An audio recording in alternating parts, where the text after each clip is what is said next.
CNBC has unveiled its annual Upstart 100 list, which highlights 100 promising younger startups that you should be watching. All companies on the list are less than 5 years old.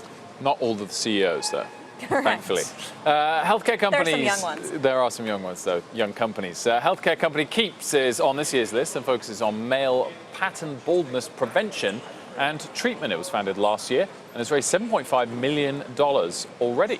Demetri Karagas, co-founder of Keeps, joins us now. Demetri, thanks very much for joining us. Absolutely. Thanks for having me. So talk us through, this is prevention or fixing the problem after baldness arrives. That's right. I mean, hence the name Keeps. The products are most effective at stopping further hair loss, right? And one thing a big part of the mission is about kind of changing the conversation and saying, look, if you wait too long, a lot of guys, 2/3 of guys will experience hair loss by the time they're 35, but most people think it starts much later than that. So the big thing that we try to do is say, look, these drugs are really effective, but you have to start at the right time and use them consistently. So it's really about preventing further loss. Is it an information portal that you're offering here? Yeah, no, so Keeps is really a full service solution for guys that are trying to keep their hair. So that means we have information and education about hair loss. We actually have you can do a telemedicine consultation with a licensed physician, and then we sell the FDA approved treatments for hair loss on subscription, and then have ongoing support and progress tracking to make sure that you have the best chances possible of seeing the results that you want. Was there a barrier to people getting access to things like that? I'm just kind of curious about this sort of middleman role that you're playing. No, exactly. And actually, one of the things that we really try to do is take out a lot of the middlemen, right? Work directly with drug manufacturers to bring these products direct to the consumer.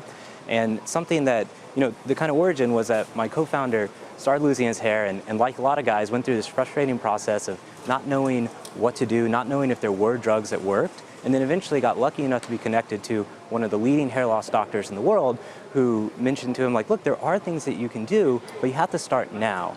And then, he took the products, which before this were quite expensive.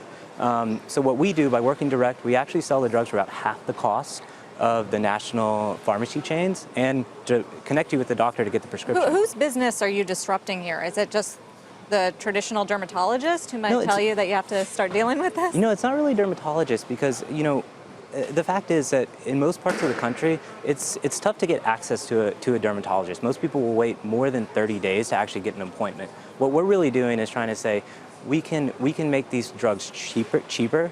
We can go direct to manufacturers and bring it direct to the consumer to expand access to this specialized care and also make products cheaper.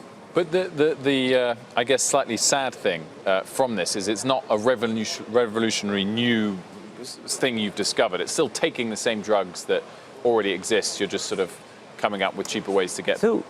These with the same side effects potentially they might have and so on. Right, so these drugs have been on the market for a long time, but the fact is that most people don't realize that they actually work or have access to getting them. So we see that about 3/4 of our customers have never seen a doctor for hair loss and have never tried either of these products, including the OTC one, minoxidil. So there's really just a lot of misinformation out there and people don't realize there's something that works.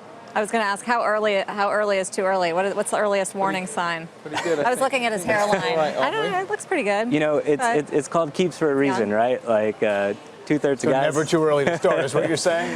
Yeah, I mean, often you start seeing those early signs. Most guys know when it's starting to happen. You look in the mirror, happened to me. I've been taking it for about 2 years and I think it's working pretty well, right? Yes, it is indeed. Would not know that. Demetri, thank you very much for joining us and congratulations on making the list and the successful first, year and a half of the business. Amazingly great. You can read more about that and the other 100 companies on cnbc.com/upstart.